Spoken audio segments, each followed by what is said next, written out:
welcome back. I'm Nyx, your intuitive coach and energy alignment mentor, and this is your weekly energy update where we track what's moving through the collective field so you can move with it instead of against it. Now, before we get into the cards, let's acknowledge where we're coming from.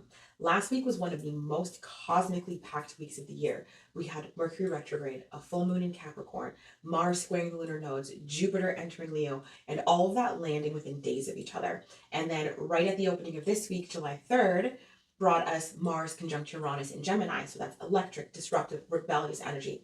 The kind of energy that makes people want to break free from anything that feels restrictive or limiting. That conjunction is still humming in the field as this week opens. You may feel it in your body without even knowing what it is, okay? And this week, the cosmos is doing something pretty interesting. It's offering both disruption and grounding simultaneously. Now we have three key things shaping this week. Starting with July 7th, Neptune stations retrograde in Aries, joining Mercury retrograde, which is already in progress. Now, when Neptune goes retrograde, the veil between worlds thins. Illusions begin to dissolve. What you've been viewing through rose-colored goggles starts coming into clearer focus. This is subtle energy. Neptune is always subtle. But for those of you who are spiritually and energetically sensitive, you're going to really feel it. This retrograde runs all the way until December 12th, okay? So spiritual truth is surfacing. Just let it. Then on July 9th, Venus moves out of the expressive Leo and into that discerning Virgo. Love gets more analytical. Relationships get more honest. Acts of service become the love language. And your eye for what's actually working versus what you've been tolerating gets sharper. So discernment is arriving whether you've asked for it or not. And then just ahead, we have a Mercury cazimi on July 12th. That means Mercury will be sitting in the heart of the sun, a flash of setting clarity right in the middle of retrograde season. And then the Cancer new moon arriving on the 14th. An emotional reset, a fresh start landing right as this week closes. Both just outside of the window, but absolutely being felt in the field already, okay? Alrighty, so with all of that said, let's see what the cards are saying for this week. Now just a reminder, each week we move through 4 cards. The first gives us the energy of the week. The second tells us what's being asked of us. The third highlights the energy center calling for attention. And the fourth shows us how to tie it all together, essentially. Now, first up, we've got, so the energy of the week is anchor, stability, and we're looking at card number 16. Okay, now, after everything we've just moved through, the intensity, the buildup, the cosmic traffic jam of last week, the Mars-Uranus electric disruption still buzzing. This card is arriving as the energy of the week, and it feels like the field taking a breath and saying, okay, ground yourself, come back to center. Now that we're on the other side of the Capricorn full moon, now that we're a full week into Mercury retrograde in Cancer, now that Jupiter has entered Leo and the dust is beginning to settle from all that anticipation and all that overwhelm, the field is asking us to anchor back into ourselves, back into our individual flows, back into our stability, rather than being tossed around by everything happening in the cosmos and in the external world, okay?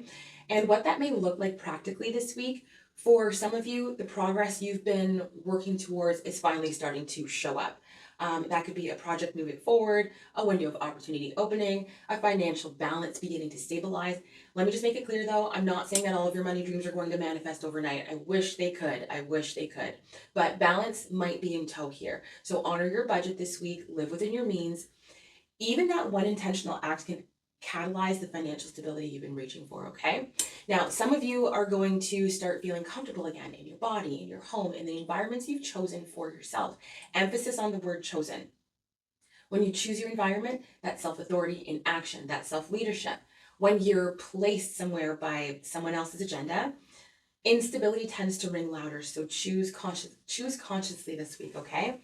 Now, there's fear still in the field for some of you, a tightening in the chest, the shortness of breath. That scarcity energy, that lack mindset, that worry vibration, it's still present and it's still loud for some of us. And that fear is there for a reason, okay? If you've been through some things, if you've been let down, if you've let yourself down, that fear makes a lot of sense. But it is blinding you right now. It's predicting outcomes based on past pain rather than present possibility.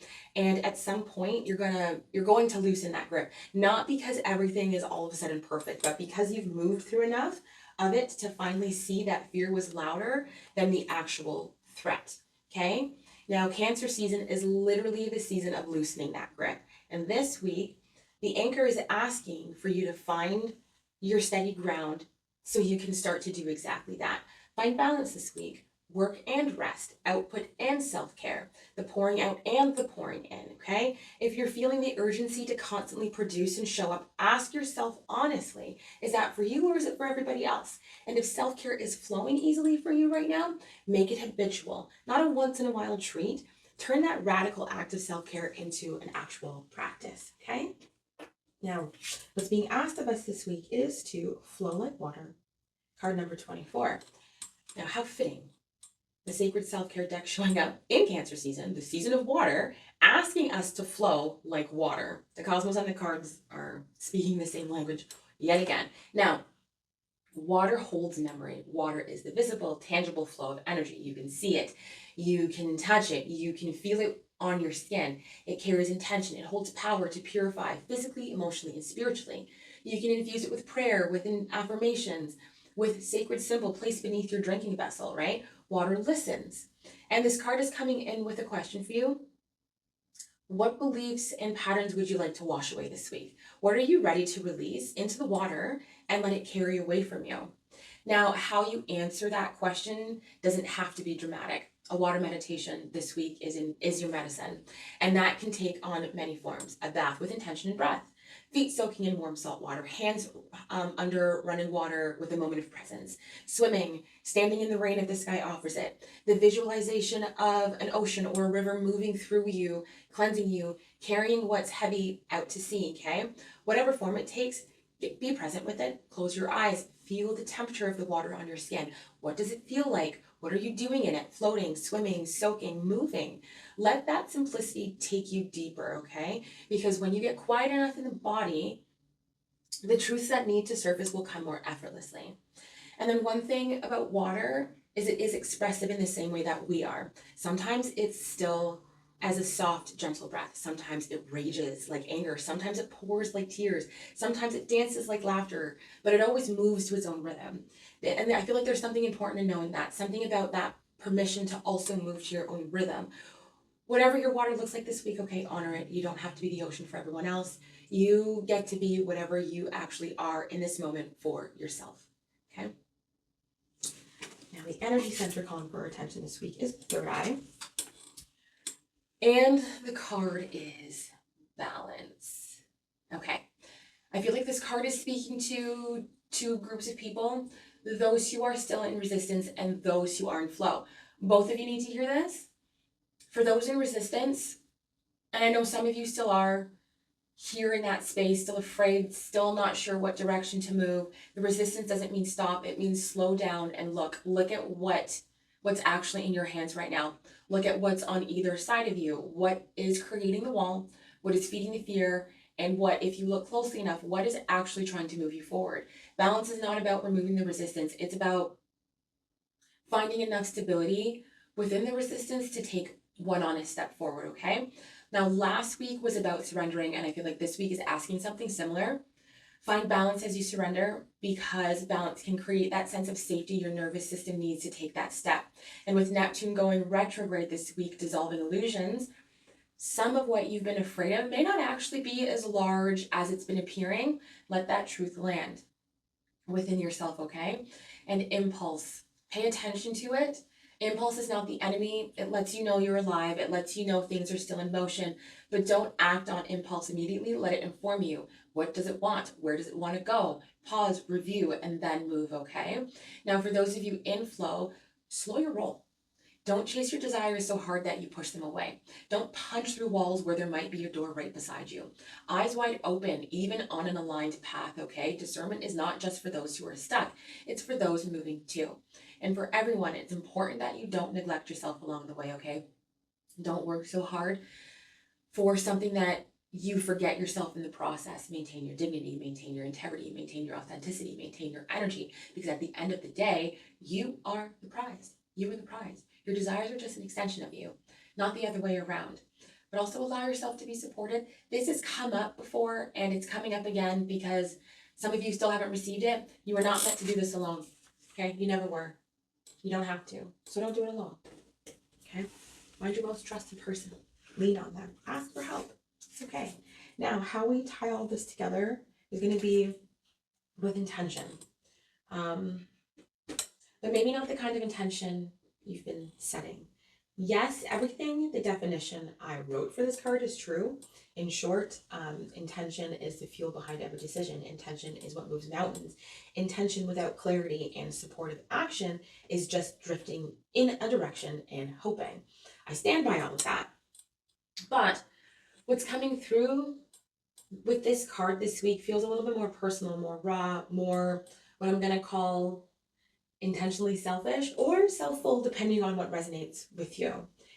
Because here's what I'm feeling, okay? A lot of us have been setting intentions for that dream job, that dream relationship, the dream body, the dream family, the dream vacation, the dream version of the life that looks good from the outside.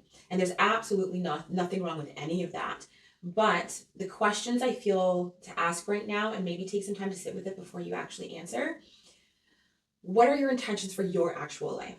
Not your career, not your relationship, not for your kids or your partners or your parents or your friends or your colleagues or your boss. If you put all that down, if you removed every responsibility, every role you play, every version of yourself that exists for other people, what would your intentions actually be? What are your intentions about how you want to feel about the life you live? What are your intentions about the legacy you want to leave behind when you step on the other side of the veil and you're no longer occupying this beautiful vessel of yours? What is the raw, honest, unfiltered truth of what you actually want for yourself? Because with Mercury retrograde in Cancer right now, the sign of home, emotional depth, and the inner world, I feel like this is exactly the season to be asking these questions. And with Neptune retrograding at the beginning of this week, dissolving the illusions we've been living inside of, some of you are going to start feeling the difference between what you've been chasing and what you actually desire. Those two things are not always the same thing.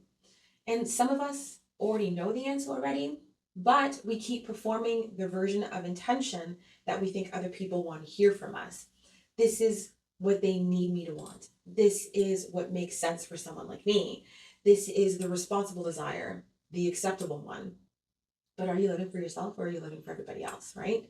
And the thing is, if you're not living for yourself, then you're not fully living for anybody else either. It sounds selfish until you understand that a person who knows what they want, truly want, who moves from that truth unapologetically, that person has so much more to give, not just to self, but to everybody. That's when you move from selfish or self-full to selfless with ease, from overpour, not depletion.